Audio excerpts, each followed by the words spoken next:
محمد وآل محمد صلوات اللہ صلی علی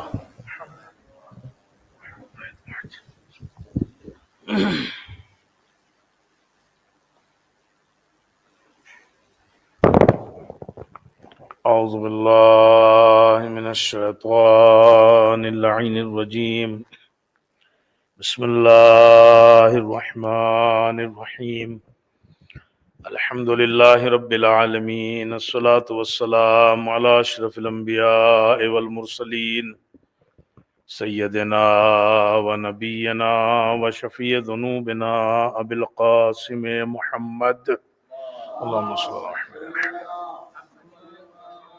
وعلى آل الطیبین الطاہرین المعصومین المظلومین المنتخبین المنتجبین ولعنت اللہ علی اعدائهم اجمعین اما بعد فقد قال اللہ تبارک و تعالی فی کتابہ المجید وقولہ الحق بسم اللہ الرحمن الرحیم وما كان لبشر ان يكلمه الله الا وحیا او من وراء حجاب صلوات پر محمد وعلی محمد صلی اللہ علیہ وسلم۔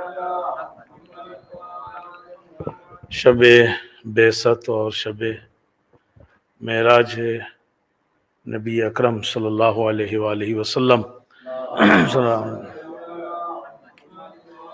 آپ سب کو مبارکباد پیش کرتا ہوں اور ہم سب مبارکباد پیش کرتے ہیں امام زمانہ اجر اللہ تعالی فرجہ الشریف کی خدمت میں۔ اللہم صلی علی محمد وآل محمد۔ قرآن مجید کی سورہ شورى کی یہ آیہ کریمہ ہے اور اس میں اللہ کا ارشاد گرامی یہ ہے کہ وَمَا كَانَ لِبَشَرٍ، کسی انسان میں کسی بشر میں اتنی طاقت نہیں ہے ان یکلمہ اللہ کہ اللہ اس سے جو ہے وہ کلام کرے، چونکہ ڈائریکٹ اللہ کوئی کلام نہیں کر سکتا۔ اس کی وجہ بھی صاف ہے، چونکہ اس کے کوئی جسم اور جسمانیت تو ہے نہیں اللہ کے پاس کہ وہ ڈائریکٹ جو ہے اس سے بات کرے گا۔ تو اس نے بتایا کہ ہمارے بات کرنے کے کچھ طریقے ہیں اور ان میں سے پہلا طریقہ جو بیان کیا گیا وہ کہا گیا الا وحیاً، یعنی کہ ہم جو بات کرتے ہیں یا بندہ جو ہم سے گفتگو کرتا ہے الا وحیاً، یا تو یہ کہ وحی اس کے اوپر جو ہے وہ نازل ہوتی ہے۔ وحی سے مراد جو ہے وہ یہاں پہ وحیاً سے مراد یہ ہے کہ اللہ دل کے اوپر جو ہے وہ الہام کر دیتا ہے۔ وحی کا مطلب یہاں یہ ہے دل کے اوپر ایک الہام کر دیتا ہے، اس کو سمجھا دیتا ہے، اس کو ایک اشارہ جو ہے وہ مل جاتا ہے۔ قرآن مجید میں اس کی بہت مثالیں ملیں گی۔ آپ دیکھو جناب نوح کے لیے ہے کہ وَأَوْحَيْنَا إِلَيْهِ، ہم نے جناب نوح کے اوپر وحی کی۔ کیا وحی کی؟ نَصْنَعُ الْفُلْكَ بِأَعْيُنِنَا وَوَحْيِنَا۔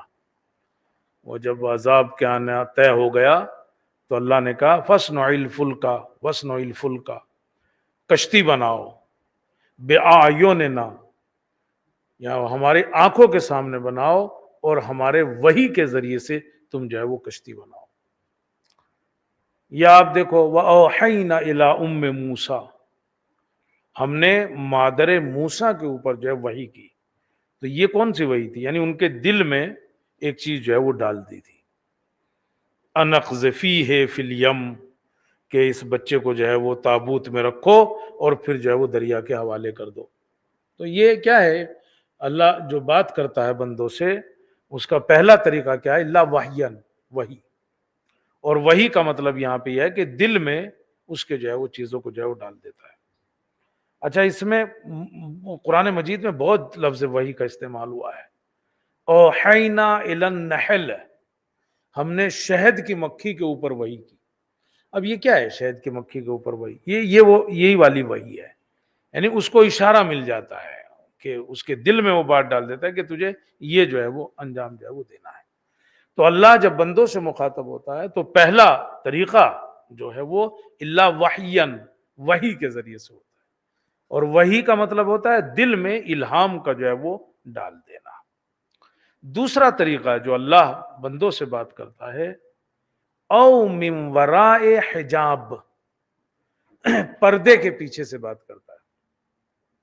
پردے کے پیچھے کا مطلب یہ ہے، من وراء حجاب کا مطلب کیا ہے یہاں؟ من وراء حجاب کا مطلب یہ ہے وہ کسی چیز میں آواز پیدا کر دیتا ہے، کسی بھی چیز میں، کسی فضا میں آواز پیدا کر دیتا ہے۔ جیسے جناب موسیٰ کے لیے ملتا ہے، جناب موسیٰ جب گئے کوہ طور کے اوپر وہ توریت لینے کے لیے تو کیا ہوا تھا؟ کہتے ہیں وہ درخت سے ایک آواز پیدا ہوئی، وَكَلَّمَ اللَّهُ مُوسَىٰ تَكْلِيمًا، اللہ نے جناب موسیٰ سے بات کی، تو کیسے بات کی؟ وہ آواز پیدا ہو گئی اس میں۔ تو دوسرا طریقہ ہے من ورائے حجاب، اللہ جب بندوں سے بات کرتا ہے دوسرا طریقہ اس کا ہے من ورائے حجاب، کہ وہ آواز پیدا کر دیتا ہے کسی اس میں۔ اور بعض نے من ورائے حجاب میں ہی نبیوں کے سچے خوابوں کا بھی ذکر کیا ہے، کہ نبی کو جو خواب آتا ہے وہ بھی من ورائے حجاب میں ہے اور وحی کی قسم ہے۔ جیسے جناب ابراہیم کا خواب، جناب ابراہیم نے خواب میں ہی تو دیکھا تھا نا وہ سارا جو واقعہ اور ماجرا ہوا، انی ارا فی المنام انی اذبحک یا بنیا، اے میرے بیٹے، انی ارا فی المنام، میں نے خواب میں دیکھا ہے، انی اذبحک، کہ میں تمہیں ذبح کر رہا ہوں، فماذا تری، تو پھر بتاؤ کیا کرنا ہے، تم بتاؤ کیا کرنا ہے۔ تو آپ نے کیا کہا تھا؟ یا ابت افعل ما تؤمر، اے میرے بابا جو بھی آپ کو اچھا لگے، جو آپ کو حکم دیا گیا ہے وہ کیجئے، ستجدنی انشاءاللہ من الصابرین، آپ مجھے صابرین میں سے پاؤ گے۔ تو اللہ جو بات کرتا ہے بندوں سے کیسے کرتا ہے؟ پہلی چیز الا وحین، وحی کے ذریعے سے دل میں جو ہے وہ ڈال دیتا ہے اس کے۔ دوسری چیز من ورائے حجاب، آواز پیدا کر دیتا ہے، یا خواب میں اس کو جو ہے اس چیز کو جو ہے وہ بتا دیتا ہے، جیسا کہ میں نے دونوں جو ہے مثال دی، جناب موسیٰ کی اور جناب ابراہیم کی۔ تیسرا طریقہ جو اللہ اپنے بندوں سے باتیں کرتا ہے، او یرسل رسولا، یا یہ کہ وہ فرشتہ بھیجتا ہے۔ تیسرا طریقہ اللہ او یرسل رسولا، یا جو ہے وہ کیا کرتا ہے؟ فرشتے کو جو ہے وہ بھیجتا ہے۔ اچھا وہ جو فرشتے کو بھیجتا ہے نا، یہ آ گیا ہے فرشتہ تو میں اسے نہیں کہہ سکتا، ہاں، مگر اگر یہ اذان کے علاوہ کچھ اور کہتا ہوا ہوتا نا تو میں کیا کہہ سکتا تھا آپ سوچ بھی نہیں سکتے۔ اور یرسل رسولا، یا یہ کہ اس نے تیسرا طریقہ کیا ہے؟ یرسل رسولا، رسول کو بھیجتا، رسول یعنی فرشتہ۔ فرشتہ چار طریقے سے آ سکتا ہے نبی کے اوپر۔ ایک مرتبہ فرشتہ پیغام لے کے آئے اللہ کا، لیکن وہ دکھائی نہ دے۔ اللہ کا پیغام لے کے آیا ہے فرشتہ، لیکن وہ دکھائی نہ دے۔ وہ ہوتا کیا ہے؟ وہ روح کے اوپر، دل کے اوپر القاء کر دیتا ہے اس چیز کو، وہ دکھائی نہیں دیتا ہے۔ فرشتہ آیا ہے مگر وہ دکھائی نہیں دیتا۔ جیسے رسول اکرم نے ارشاد فرمایا، ان روح القدس نفس روعی، روح القدس میرے پاس آئے اور انہوں نے میرے دل میں جو ہے وہ گویا نفس روعی یعنی کہ پھونکا، یا جو ہے وہ یعنی الہام ٹائپ جو ہے وہ ہوا۔ فرشتہ ہے، مگر یرسل رسولہ میں فرشتہ ہے مگر وہ دکھائی نہیں دیتا۔ تو رسول اکرم نے ارشاد فرمایا مثلا آئے روح القدس اور انہوں نے الہام کیا میرے اوپر۔ کیا الہام کیا؟ کہا کہ کوئی آدمی بھی اس وقت تک نہیں مرے گا جب تک کہ اس کی روزی مکمل نہ ہو جائے۔ یہ صحیح بات، ایک دانہ بھی نا، ایک تو بڑی بات ہے، آدھا بھی اگر بچا ہوا ہے نا، اسی لیے میں کہتا ہوں نا کم کھایا کرو تو لمبی عمر چلے گی، چونکہ وہ پورا جب تک ہوگا جب تک دیکھا جائے گا۔ تو جب تک ایک دانہ بھی جو ہے وہ آدمی کا رزق کا باقی ہے نا، تو آپ کہتے ہیں کہ فرشتے نے آگے کہا کہ انسان کی روح جو ہے وہ نہیں ہوگی۔ پس حریص مت بنو، حرص مت پیدا کرو، تقوی الہی جو ہے وہ اختیار کرو۔ اور یرسلہ رسولہ میں کیا ہے؟ یرسلہ رسولہ میں فرشتہ چار طرح سے آ سکتا ہے۔ ایک بار آئے گا، دل میں ڈالے گا، دکھائی نہیں دے گا۔ دوسری مرتبہ کیا ہو سکتا ہے؟ فرشتہ آیا ہے مگر وہ انسانی صورت میں آیا ہے، فرشتہ اللہ کا پیغام لے کے آتا ہے مگر وہ انسان کی صورت میں آتا ہے. جیسے جناب جبرائیل امین دحیہ کلبی رسول اکرم کے رشتہ دار ہوتے تھے, ان کی صورت میں کبھی کبھی آتے تھے. بڑے خوبصورت تھے, بڑے متقی پرہیزگار تھے, ان کی صورت میں آتے تھے. یہاں تک کہ ملتا ہے کبھی جو ہے وہ رسول اکرم کے پاس وہ بیٹھے بات کر رہے تھے, امیر المومنین ایسے ہی گزر گئے وہاں سے. جب واپس آئے تو رسول اکرم نے پوچھا, یا علی آپ ادھر سے گئے, آپ نے سلام بھی نہیں کیا. کہا نہیں, میں نے سوچا آپ باتوں میں بزی ہو, تھوڑا آپ کو ڈسٹرب نہ کروں. کہ بھائی آپ دہ قلبی سے بات کر رہے تھے, میں نے سوچا ڈسٹرب. کہا نہیں, وہ جبرائیل امین تھے, وہ جبرائیل امین تھے. تو فرشتہ آئے گا, دکھائی نہیں دیا, فرشتہ آیا مگر انسان کی صورت میں جو ہے وہ آیا, یا جبرائیل امین خود اپنی صورت میں آ گئے. تیسری چیز, جبرائیل امین پورے اس میں صرف 2 مرتبہ رسول اکرم کے اوپر اپنی اصل صورت میں جو ہے وہ آئے. چوتھا طریقہ یہ کہ فرشتہ آتا ہے مگر اس وقت کیا ہوتا ہے, وہ صرف آواز کانوں میں آتی ہے سیٹی کی طرح, اور کہتے ہیں یہ وحی کی سب سے سخت ترین قسم ہے. یعنی کہ اس کا جو زور پڑتا تھا روح اور جسم پیغمبر کے اوپر سب سے زیادہ ہوتا تھا اس کا. کہتے تھے کہ سردی کا زمانہ بھی اگر ہوتا تھا تو پسینے میں تر ہو جاتے تھے آپ. اگر سواری کے اوپر بیٹھے ہوئے ہوتے تھے تو بے اختیار سواری جو ہے وہ بیٹھ جاتی تھی جب یہ والی وحی جو ہے وہ نازل ہوتی تھی. آپ میرے ساتھ چل رہے ہو نا. ما کان لبشر ان یکلمہ اللہ, اللہ کسی بندے سے بات نہیں کرتا مگر اس کے طریقے ہیں. طریقہ کیا ہے؟ الا وحین, یا تو وحی کے ذریعے سے, یعنی وہ دل میں ڈال دیتا ہے, القاء کر دیتا ہے, او من ورائے حجاب, یا کہیں آواز پیدا کر دیتا ہے, یا خواب میں اس کو وہ چیز بتا دیتا ہے, جیسے جناب ابراہیم کا. او یرسل رسولا, یا وہ فرشتہ بھیجتا ہے. اب وہ فرشتہ کبھی آتا ہے دکھائی نہیں دیتا, کبھی وہ فرشتہ انسان کی صورت میں آتا ہے, کبھی وہ فرشتہ خود اپنی اصلی صورت میں آتا ہے, اور کبھی وہ آتا تو مگر ایک آواز ہوتی ہے بس, اور وہ اتنی شدید ہوتی ہے کہ پیغمبر اکرم سردی میں بھی گویا پسینوں پسین جو ہے وہ ہو جاتے تھے. سواری پہ بیٹھے ہوتے تھے تو بے اختیار جو ہے وہ آ جاتے. تو اللہ اپنا پیغام اتنے طریقوں سے بھیجتا ہے نبیوں کے اوپر.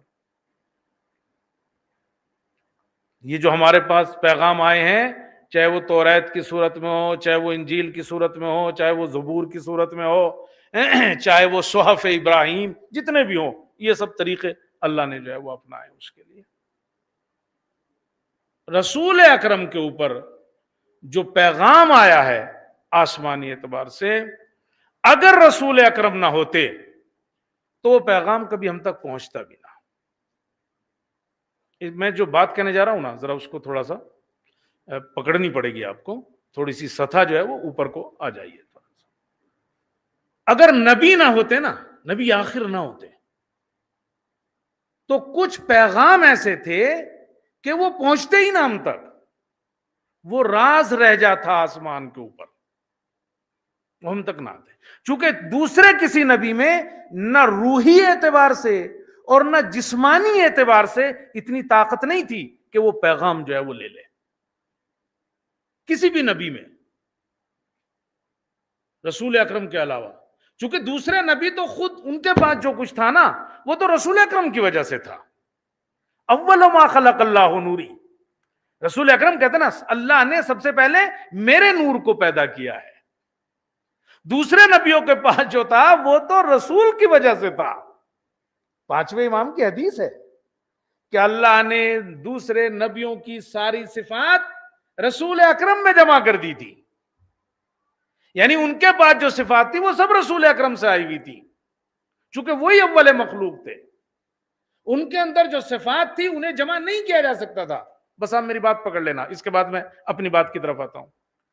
امیر المومنین سے کسی نے کہا, یا علی آپ جو ہے وہ رسول اکرم کی صفات گنائیے ذرا. تو امیر المومنین نے کہا, تمہارے سوال کا جواب دینے سے پہلے میں تم سے ایک سوال کرتا ہوں. کہا کیا؟ کہا اللہ کی نعمتیں جو اس دنیا میں تم وہ گناؤ. تو اس نے کہا کہ کیسے ہو سکتا ہے, اللہ کی اتنی نعمتیں اس دنیا میں کیسے گنا سکتا ہوں. تو آپ نے فوراً پلٹ کے کہا اتنی نعمتیں تم بتا رہے ہو کہ جن کو شمار بھی نہیں ہو سکتا، لا تحصوها، جس کا احصاء بھی نہیں کر سکتے ہو، جبکہ ان دنیا کی نعمتوں کو اللہ کیا کہتا ہے؟ ان الدنیا متاع قلیل، تھوڑی سی نعمتیں ہیں. اس کو جب میں نے پوچھا تو کرا میں گنا نہیں سکتا. اور اللہ جس رسول کے لیے کہتا ہے انکا لعلی خلق عظیم، بھائی تو قلیل کو نہیں گنا سکتا، مجھ سے کہتا ہے میں عظیم کے صفات گناؤں؟ اس کے اندر تو بے پناہ صفات ہے. اگر نبی آخر نہ ہوتے نا تو بعض پیغام ہم تک پہنچتے ہی نہ، راز رہ جاتا اللہ کے پاس. چونکہ کسی نبی میں بھی نہ روحی طور پر اتنی وسعت تھی اور نہ جسمانی طور پر اس میں اتنی جو ہے وہ طاقت تھی. ان پیغاموں میں سے ایک پیغام جو اللہ نے اپنے رسول کو دیا اور ان کے علاوہ کوئی نہیں لے سکتا تھا، وہ ہے قرآن مجید. قرآن مجید ہے.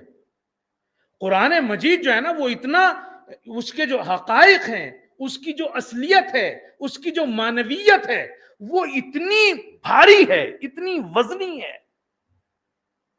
کہ قلب پیغمبر کے علاوہ اسے کوئی دوسرا برداشت نہیں کر سکتا.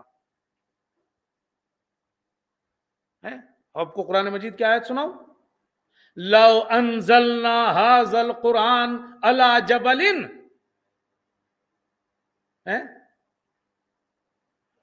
کیا تھا؟ لو انزلنا هذا القرآن على جبل لرأيته خاشعا متصدعا من خشية اللہ. یہ قرآن اتنا وزنی ہے کہ اگر اسے پہاڑوں پر نازل کر دوں تو وہ ریزہ ریزہ ہو جائے. تو یہ والے قرآن کی بات نہیں ہو رہی دو دفتی کے بیچ میں جو ہے. اصل قرآن، حقیقت قرآن، معرف قرآن. اللہ کہتا ہے لو انزلنا هذا القرآن على جبل، اگر پہاڑ پہ نازل کر دوں چور چور ہو جائے، ریزہ ریزہ ہو جائے، سرما بن جائے. لیکن یہی قرآن کہاں اترا؟ انہو نزلہ علی قلبک، اے میرے رسول اس قرآن کو ہم نے آپ کے دل کے اوپر نازل کیا. تو کوئی برداشت نہیں کر سکتا تھا اس قرآن کو سوائے پیغمبر کے. ان کے اندر وہ طاقت تھی. اور اسی لیے پیغمبر اکرم نے یہ جو ہم تک قرآن آیا ہے نا، اسے آسان کر کے ہم تک پہنچایا ہے. یہ وہ قرآن نہیں ہے. ظاہر سی بات ہے جب پیغمبر کے لیے اتنے سخت ہو جاتا تھا تو اگر وہ ہمیں وہی پہنچائے تو ہم برداشت نہیں کر سکتے تھے. تو کیا کیا انہوں نے؟ اسے آسان کر کے ہم تک پہنچایا. کیسے؟ ایک مثال دوں. چھوٹا بچہ، دودھ پیتا بچہ، آپ اس کو اگر کوئی سنگین غذا دے دو تو اس کا ہاضمہ ہضم نہیں کر سکتا، وہ اس کو ہضم نہیں کر سکتا، وہ بیمار پڑ سکتا ہے، وہ مر جائے گا. کیوں؟ چونکہ وہ جو کھانا ہے، وہ جو غذا ہے، اگر اس کو دے دی جائے گی اس کے لیے بھاری ہے، وہ اس کو نہیں وہ کر سکتا. لیکن کیا ہوتا ہے؟ ماں اس بھاری غذا کو کھاتی ہے، اس بھاری غذا کو یعنی اس کو ہلکا کرتی ہے اور پھر وہ دودھ میں بدلتا ہے. وہ دودھ جو ہے وہ بچے کے ہاضمے کے لحاظ سے اور غذا کے لحاظ سے صحیح ہے. ایسے ہی ہوا قرآن کے ساتھ. اصل قرآن جو ہے نا، حقیقت قرآن جو ہے نا، اگر وہ ایسے ہی جیسے تھا ہم تک آ جائے تو ہم اس کو برداشت ہی نہیں کر سکتے، ہم اس کو سمجھ ہی نہیں سکتے. رسول اکرم نے اسے لیا، اسے آسان بنایا اور اسے آسان بنا کے ہمیں جو ہے وہ سونپا. اللہم صلی اللہ علیہ وسلم. ورنہ یہ ہم نہیں سمجھ سکتے تھے. تو اللہ کا ایک اہم ترین پیغام قرآن مجید اگر نبی اکرم نہ ہوتے تو یہ وہیں راز رہ جاتا. اس کی حقیقت جو ہے وہ کبھی ہم تک نہ پہنچتی، چونکہ اس کو کوئی لینے والا ہی نہیں تھا کہ جو اس کی حقیقت اور اس کے معارف کو جو ہے وہ برداشت کر سکے. لیکن رسول نے لیا، اسے آسان کر کے ہم تک پہنچایا. اور یہ بات صرف قرآن تک نہیں ہے. ایک قدم آگے بڑھ جاؤں تو اگر اجازت دو، رسول اکرم کی حدیثوں کی بھی یہی بات ہے. وہ حدیثیں بھی آپ نے، وہ جو ان کے کلمات ہیں، وہ جو ان کے جملات ہیں، انہوں نے اس کو آسان کر کے ہم تک پہنچایا ہے. اس لیے کہ وہ عقل کل ہیں، وہ عقل کل ہیں. روایتوں میں ہے کہ رسول اکرم نے کبھی بھی کسی سے اپنی عقل کے حساب سے بات نہیں کی، چونکہ اگر وہ اپنی عقل کے حساب سے بات کرتے تو کوئی سمجھتا ہی نہیں، کوئی سمجھتا نہیں، چونکہ عقل کل ہے وہ، تو ظاہر سی بات ہے انہوں نے کیسے بات کی؟ اس حساب سے بات کی جس حساب سے ہم سمجھ سکیں، جس حساب سے ہم سمجھ سکیں۔ تو یہ جو چاہے وہ قرآن ہو چاہے وہ احادیث رسول ہو، یہ ان صورت میں نہیں ہے جن میں تھی، اصل میں ان کو آسان بنا کے ہمارے سامنے جو ہے وہ رکھا گیا۔ صلوات پڑھ دے محمد۔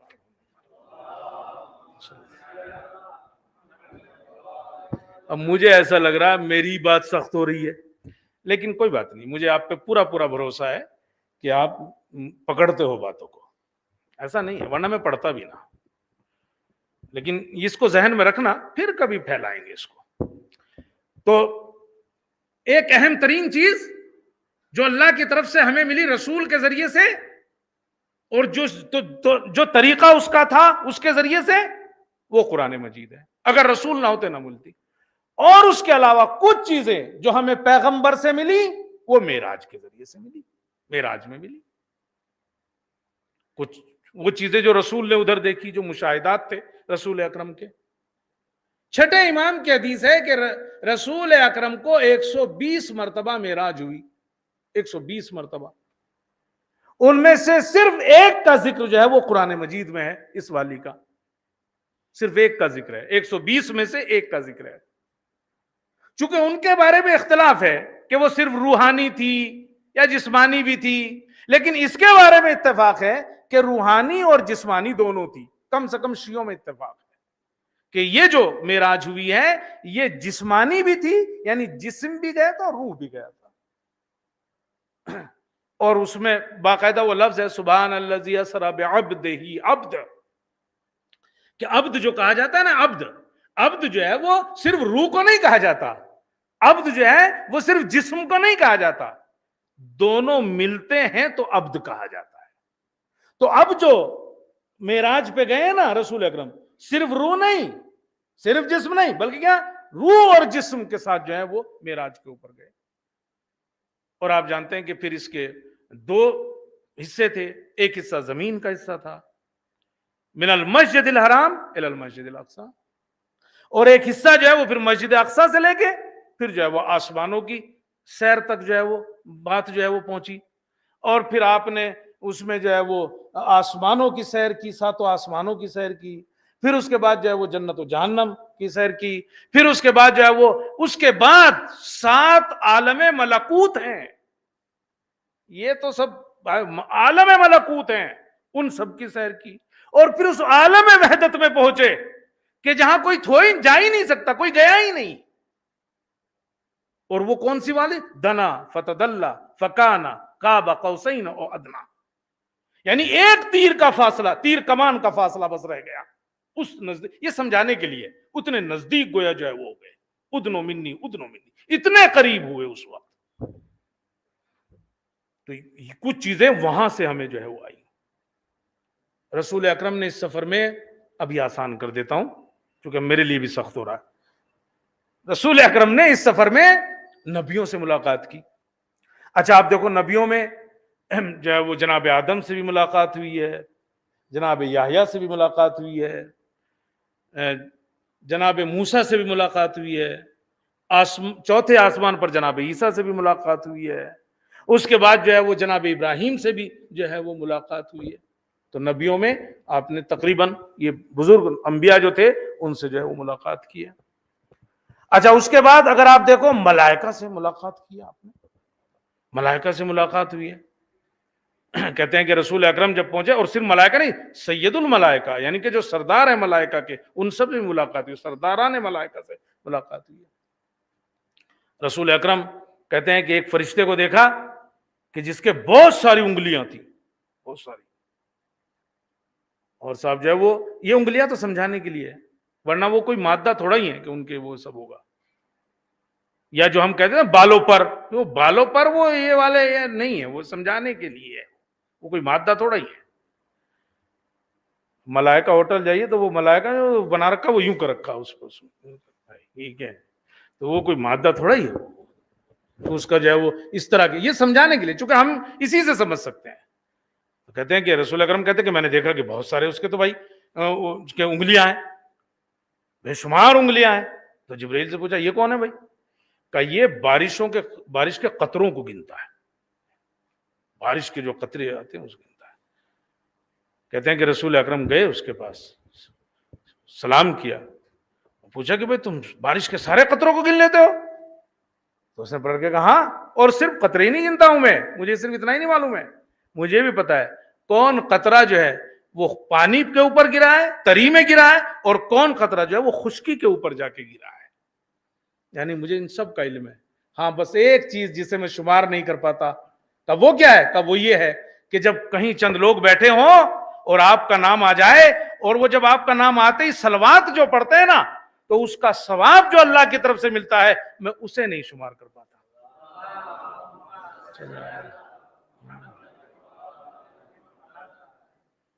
پتہ ہے کیوں پڑھا ہے یہ واقعاً ذکری ایسا ہے. یہ ذکر جو ہے نا وہ صلوات کا، یعنی اس کا ثواب جو ہے وہ نہیں ہو سکتا. سفیان ثوری ساس ہے سفیان ثوری، وہ یہ کہتا ہے کہ میں حج کے لیے جا رہا تھا، پہلے جو مدینے گیا، اور صاحب وہاں رسول اکرم کے روزے کے اوپر تھا، زیارت پڑھ رہا تھا، کہ میں نے ایک جوان کو دیکھا وہاں، بڑا خوبصورت جوان، اور وہ صرف ذکر صلوات پڑھے جائے، ذکر صلوات پڑھے جائے، اور کچھ بھی نہ، کوئی دعا نہ پڑھے، کچھ نہ پڑھے، صرف یہی ذکر کیے جا رہا تھا. میں نے سوچا اس سے پوچھوں کہ بھائی کچھ اور کیوں نہیں پڑھتا، یہ کیوں ذکر پڑھ رہا ہے؟ لیکن اتنے میں ایک بھیڑ سی آ گئی سامنے اور وہ غائب ہو گیا، تو وہ موقع نہیں ملا اس سے پوچھنے کا. کہا ہم وہاں سے مکے آئے تو وہ میں طواف کر رہا تھا، پھر وہی جوان مجھے دکھائی دیا اور وہی ذکر کر رہا ہے، بس صلوات پڑھ رہا ہے. تو میں نے سوچا اس سے پوچھو تو صحیح کہ آخر کیا بات ہے، لیکن پھر بھیڑ بیچ میں آ گئی، پھر بات نہیں ہوئی. کا میدان عرفات میں پھر مجھے دکھائی دیا، لوگ دعائیں پڑھ رہے ہیں نہ جانے کیا کیا، اور وہ وہی ذکر کیے جا رہا ہے، صرف صلوات پڑھے جا رہا ہے. اس بار میں اس کے نزدیک پہنچا اور میں نے سلام کلام کے بعد اس سے پوچھا کہ کیا ہے بھائی، دنیا تو یہ پڑھ رہی ہے وہ پڑھ رہی ہے اور تو جو ہے وہ صرف اسی ذکر پہ لگا ہوا ہے، کچھ خاص بات ہے، کوئی چیز ہے تو ہمیں بھی بتا. اس نے کہا تم نہیں جانتے اس ذکر کی کیا کیا جو ہے وہ برکات ہیں. اور پھر اس نے کہا ایک واقعہ بتاتا ہوں میں. اس نے کہا پچھلے سال میں اپنے باپ کے ساتھ حج پہ آ رہا تھا، ایک جگہ پہنچے ہم، اس نے جگہ کا نام لیا، وہاں جب پہنچے تو میرا باپ بیمار ہو گیا، کہ وہ اس لائق نہیں تھا کہ آگے چل سکے، تو میں نے وہیں کرائے پہ ایک جگہ لی اور رات ہوئی اور وہاں بیٹھے، اور کہا میرے باپ کا سر میری آغوش میں تھا اور میں نے دیکھا اب اس پہ سکرات موت جاری ہو گئی، حالت اعتذار میں آ گیا، اور کہا بس اب اس کی روح ادھر نکل رہی تھی لیکن میں نے دیکھا کہ اس کا چہرہ بالکل کالا پڑ گیا. اب مجھے بڑا افسوس ہوا، اور وہ یہ کہ آخر ایسا کیا بات ہے، کل کو جب لوگ آئیں گے اور غسل و کفن کے لیے تو کہیں گے اس نے کون سا ایسا گناہ کیا ہے کہ جو اس کا چہرہ جو ہے وہ سیاہ پڑ گیا، آخر ایسا اس نے کیا کیا ہے. اور کہتا ہے کہ میں ایک طرف باپ کا غم، دوسری طرف لوگوں کی ان چیزوں سے بڑا اندر سے پریشان تھا. کہا میں بیٹھ گیا، میں نے چہرے کے اوپر کپڑا ڈال دیا کہ مجھے تھوڑی سی نیند آئی، اور کہا میں نے خام میں جو ہے وہ دیکھا ایک نورانی شخصیت جو ہے وہ آئی، اور اس نے آ کے وہ کپڑا جو ہے وہ ہٹایا میرے باپ کے چہرے کے اوپر سے اور اپنا ہاتھ پھیرا، اور میں نے دیکھا کہ چہرہ جو ہے وہ نورانی ہو گیا. اور جب وہ چلنے لگے تو میں نے کہا آپ کون ہیں؟ کہا انہوں نے کہا میں ہوں محمد ابن عبداللہ صاحب قرآن، اللہم صلی علی محمد وعلی محمد. کہا یہ تو بتائیے میرے باپ کا چہرہ کالا کیوں پڑ گیا؟ کہا وہ گناہ کرتا تھا اس کی وجہ سے ہوا. کہا لیکن چونکہ جب بھی میرا نام آتا تھا تو وہ صلوات پڑھتا تھا، اور یہ اس صلوات کی جزا ہے جو اسے ملنی ہی چاہیے تھی. صلوات پڑھ دے محمد علیہ. تو رسول اکرم نے معراج میں جو مشاہدات ہیں ان کے، انبیاء سے ملاقات، فرشتوں سے ملاقات، فرشتوں میں سے ان کی ایک جو ملاقات ہے وہ ملک الموت سے ملاقات ہے. ملک الموت بھی بھائی سید الملائکہ میں ہے، بعض لوگوں نے انہیں جبرائیل سے بھی افضل بتایا ہے، اور دلیل انہوں نے کیا دی ہے؟ دلیل ان کی ہے کہ جبرائیل کی روح بھی وہی قبض کریں گے، اور صحیح بھی ہے، جبرائیل جناب جبرائیل کی روح بھی وہی قبض کریں گے. تو ذرا حساب سے بولا کرو، ایسے ہی نہیں کر دیا کرو. کہتے ہیں کہ رسول اکرم نے کہا میں نے دیکھا کہ ایک باروب شخصیت بیٹھی ہے، نہ دائیں دیکھتا ہے نہ بائیں دیکھتا ہے. تو کہا میں نے پوچھا یہ کون ہے؟ اچھا ہم نے تو بڑا ان کا عجیب سی صورت اپنے ذہن میں بنا رکھی ہے کہ ایسے ہوں گے. وہ آپ نے دیکھا وہ یمراج، یہ لوگ جو ہندو کا وہ تھا، وہ ہاتھ میں وہ ڈمروزہ لیے ہوئے، دو سینگ یوں کر کے، کیا ہے یار؟ یمراج کا مطلب تو یہی ہوتا نا کہ وہ روح قبض کرنا. تو ایسی اسی ٹائپ کے ہم نے بنا رکھی. نہیں بھائی ایسا نہیں ہے. ایک تو پہلی بات تو فرشتے ہیں، وہ تو خوبصورت ترین ہوں گے، تعریف کرنے میں کیا جا رہا ہے، 2-4 دن کی شاید مہلت مل جائے. بڑھیا خوبصورت چہرہ ہے ان کا. اور ہے بھی سید احمد خنساری، ایک بزرگ مرجع گزرے ہیں ہمارے خنسار میں. سید احمد خنساری، انہوں نے اپنے بیٹے سے کہا، جعفر کو، ان کا ایک بیٹا تھا جعفر، اپنے مرنے سے پہلے اسے بلایا اور اسے بلا کے کہا کہ بیٹا 6 دن پہلے انہوں نے بلایا اور اس کو بلا کے کہا کہ بیٹا مجھ سے ملک الموت ملنے آئے تھے. تو بیٹے نے کہا بابا خواب میں آئے تھے؟ نے کہا نہیں خواب میں نہیں، ایسے ہی جاگتے میں. وہ ہنسنے لگا، کہنے بھائی جاگتے میں کسی سے ملنے آئے اور وہ زندہ رہ جائے؟ وہ ہنسنے لگا. میں نے کہا نہیں مجھ سے ملنے آئے تھے، میری عیادت کرنے آئے تھے. یہ لوگ بھائی پہنچے ہوئے تھے. کہا مجھے میری عیادت کرنے آئے تھے اور کہا مجھے اللہ کا سلام پہنچایا انہوں نے.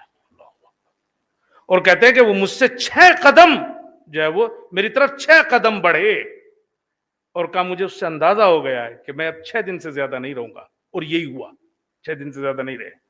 اس کے بعد ان کا جو ہے وہ انتقال ہو گیا.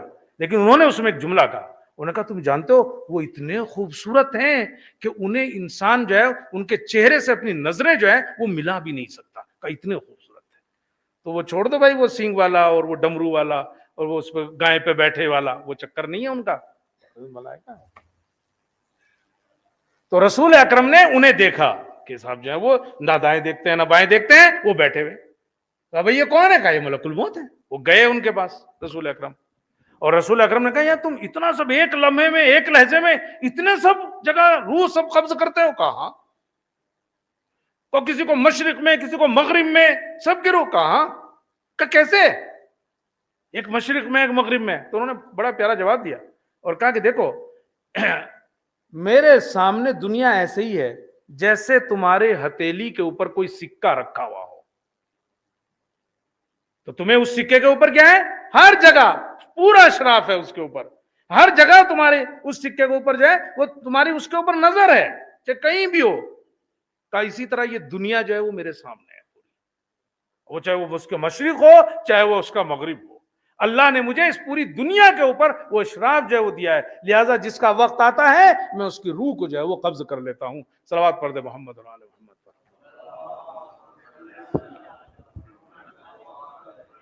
آج ہم نے تعریف کر لی تو آج کی گارنٹی تو سمجھو ہے، صبح تک دیکھیں کیا ہوتا ہے. تو آپ نے جو ہے وہ فرشتوں سے ملاقات کی، نبیوں سے ملاقات کی اور جہنم کا دورہ کیا. بس آتا ہوں میں آپ نے جنت کا دورہ کیا. اب جلدی جلدی پڑھ دو. جنت کا دورہ کیا اور کہتے ہیں کہ جنت میں درخت طوبہ کے پاس گئے آپ. اب وہ کس ٹائپ کا درخت ہے روایتوں میں بہت سی باتیں ہیں، مگر بہرحال الگ ہی قسم کا ہوگا. یہ والا تو نہیں، ایسا تو نہیں جیسے ہمارے ہوتے ہیں، الگ ہی قسم کا ہوگا کچھ. اور کہتے ہیں کہ وہاں سے شہزادی کا جو نطفہ، جو اولی مادہ ہے جس سے شہزادی کی جو ہے وہ ولادت ہوئی ہے، کہتے ہیں وہ وہاں سے ملا ہے جنت میں، اس طوبہ سے. کہتے ہیں کہ وہاں سے میں نے ایک سیب توڑا اس میں سے، اور اس سیب کو جیسے ہی میں نے 2 حصے کیے اس میں سے ایک نور نکلا، اس میں سے ایک نور نکلا. اور رسول اکرم کے جملے ہیں کہ میرا دل پریشان ہو گیا. یعنی وہ جب نور جو ہے وہ نکلا. یہ وہی رسول ہے کہ جس کے اوپر قرآن نازل ہوا ہے. یہ وہی رسول ہے جو مطمئن ترین دل کا مالک ہے. اس کے دل میں ہلچل نہیں ہوتی، اس کے دل میں اضطراب نہیں ہوتا. یہ وہ نبی ہے جو مطمئن ترین قوی ترین دل کا جو ہے مالک ہے. لیکن کہتے ہیں جب وہ نور نکلا تو میرا دل جو ہے وہ پریشان ہوا. میں نے جبرائیل سے پوچھا یہ کیا ہے؟ کہا یہ نور وہ ہے کہ زمین پر اسے فاطمہ کہا جاتا ہے اور آسمان پہ اسے منصورہ کہا جاتا ہے. اللہم صلی اللہ محمد. یہ صرف دو نام نہیں ہے، یہ وہ ذمہ داری ہے جو شہزادی کو ملی ہے. فاطمہ کا مطلب زمین پہ فاطمہ کا مطلب یعنی اپنے محبوں کو اور شیعوں کو جو ہے وہ آگ سے دور رکھیں گی، اپنے محبوں اور شیعوں کو. اور منصورہ کا مطلب لنصرہا، اللہ شفاعت کرنے میں ان کی مدد کرے گا. اور کہتے کہ وہی سیب کھایا اور اسی سے شہزادی کا پھر ایک نطفہ بنا جو شہزادی خدیجہ میں جو ہے وہ منتقل ہوا. تو شہزادی کا جو مادہ اولیہ ہے نا وہ جنت سے درخت طوبہ سے جو ہے وہ سیب سے جو ہے وہ حاصل ہوا اس وقت. اور آپ اسی لیے رسول اکرم کہتے تھے کہ جب میں کبھی جنت کے لیے میرا دل جو ہے وہ مشتاق ہوتا تھا تو میں شہزادی کا کو سونگ لیتا تھا. اور آپ کی زیارت میں بھی ہے السلام علیک یا تفاحۃ الفردوس والخلود، کہ آپ جو ہے یعنی کہ فردوس اور خلود کا جو ہے وہ یعنی کہ سیب جو ہے اس کے اوپر جو ہے وہ سلام. تو رسول اکرم کو یہ ملا. اور بس آخری باتیں، رسول اکرم کے لیے چھٹے امام ارشاد فرماتے ہیں کہ چھٹے امام نے ارشاد فرمایا 120 مرتبہ معراج ہوئی اور سب سے زیادہ جو پیغام پہنچانے کی تاکید ہوئی کا وہ ولایت علی ابن ابی طالب تھی. یا علی کی ولایت کا اعلان پہنچانے کی بات ہے. 120 معراج میں سب سے زیادہ جس چیز کے پہنچانے کی تاکید ہے وہ یہ پیغام تھا. کہتے ہیں کہ ابن عباس کی روایت ہے کہ وہ کہتے ہیں کہ میں رسول کے ساتھ جا رہا تھا، ایک گلی سے گزر رہا تھا، سامنے سے علی آ رہے تھے. کہ جب نزدیک پہنچے تو امیر المومنین نے سلام کیا تو رسول اکرم نے جواب دیا علیک السلام یا امیر المومنین. ابن عباس کہتے ہیں مجھے تعجب ہوا کہ امیر المومنین کہہ کے جواب دے رہے. ابھی تو خود رسول اکرم موجود ہیں، مومنین کا امیر اگر کوئی ہے تو رسول اکرم ہے. اس وقت کہ وہ موجود ہیں، اپنی موجودگی میں علی سے کہہ رہے ہیں علیک السلام یا امیر المومنین. کہ میں نے پلٹ کے کہا یا رسول اللہ یہ علی سے محبت کی وجہ سے ہے یا ادھر سے کوئی حکم ہے؟ تو آپ نے کہا کہ جب میں معراج پہ گیا اور جنت میں گیا تو جنت کے ہر دروازے پر ایک چیز لکھی ہوئی تھی لا الہ الا اللہ محمد الرسول اللہ علی ولی اللہ. اور کہا مجھے کہا گیا کہ علی کی ولایت کا پیغام ہر فرد تک جو ہے پہنچانا تمہاری ذمہ داری ہے. اللہم صلی اللہ. اور یہ لقب جو ہے اسی لیے مخصوص ہے امام سے. ہر امام اپنے زمانے میں امیر المومنین ہے، لیکن اگر کوئی انہیں امیر المومنین کہتا تھا تو منع کرتے تھے کہ نہیں ہمیں امیر المومنین نہ کہو. یہ مخصوص لقب ہے ہمارے جد کا، امام علی کا. چھٹے امام سے کسی نے کہا فرزند رسول کیا میں آپ کے آخری فرزند یعنی امام زمانہ کو، آپ کے آخری فرزند کو السلام علیک یا امیر المومنین کہہ کے سلام کر سکتا ہوں؟ اب آپ سن لیجئے، آخری فرزند کو سلام کر سکتا ہوں یا امیر المومنین کہہ کے؟ آپ نے کہا بالکل نہیں، یہ مخصوص ہے ہمارے جد سے. اور اگر کوئی اپنے کو امیر المومنین کہلوائے چاہے پہلے یا بعد وہ کافر ہے. اللہ اگر کوئی اپنے کو امیر المومنین کہلوائے ان سے پہلے یا بعد کا وہ جو ہے کافر ہے. تو اس نے پلٹ کے کہا کہ پھر یہ بتائیے میں ان کو کیسے سلام کروں آپ کے آخری فرزند کو؟ تو آپ نے کہا ان کو اگر سلام کرنا تو کہو السلام علیک یا بقیت اللہ، بقیت اللہ کہہ کے سلام کرو. تو عزیزو رسول اکرم کے مشاہدات اور پیغامات میں سے جو ایک معراج سے ملی ہے وہ ہے ولایت علی کو لوگوں تک پہنچانا. اور الحمدللہ یہ ہمارا شرف ہے کہ ہم نے رسول کے اس پیغام کو اپنے دل سے اپنایا ہے. الحمدللہ الذی جعلنا من المتمسکین بولایت علی ابن ابی طالب. صلوات پڑھ دے محمد رسول اللہ. ان اللہ وملائکتہ یصلون علی النبی یا ایھا الذین آمنوا صلوا علیہ وسلموا تسلیما.